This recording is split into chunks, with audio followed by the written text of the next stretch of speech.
검찰이 대장동 사업과 닮은 꼴인 위례 신도시 사업과 관련해 추가 강제 수사에 나섰습니다. 대장동 개발 과정에서도 새로운 배임 혐의를 발견해 사업 시행사 등을 동시에 압수수색했는데요. 검찰 수사의 칼끝이 결국 위례, 대장동 두 사업 당시 성남시장이었던 이재명 민주당 대표를 향할 거란 전망이 나오고 있습니다. 손효정 기자의 보도입니다.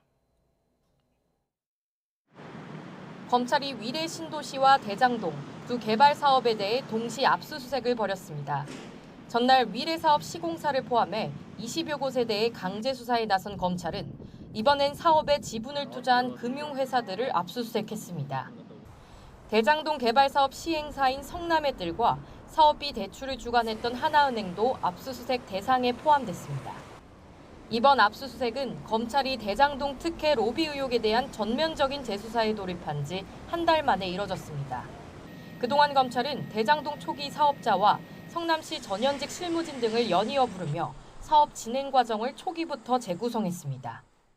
이 과정에서 대장동 개발 2년 전인 위례 사업 당시 개발 기밀이 외부로 흘러나가고 그 대가로 금전이 오간 정황을 포착한 것으로 전해졌습니다. 대장동 사업 과정에서도 성남의뜰이 화천대유가 내야 할 수천억 원대 사업비를 대신 대출받아 이자 등을 부담한 부분에서 배임 혐의도 새로 발견한 것으로 파악됐습니다. 검찰이 대장동에 이어 사업 구조와 등장인물 모두 유사한 위례 신도시에까지 수사망을 확대하면서 결국 이번 수사가 당시 두 사업을 총괄한 윗선을 겨냥할 거란 관측이 나옵니다. 당시 성남시장으로서 사업 최종 결재권을 갖고 있던 이재명 더불어민주당 대표가 다시 검찰 수사 선상에 오를 거란 전망도 조심스럽게 제기됩니다. 검찰은 이미 시민단체가 위례지구 개발 사업자 선정과 관련해 이재명 대표 등 관계자 22명을 고발한 사건도 함께 살펴봐 왔습니다.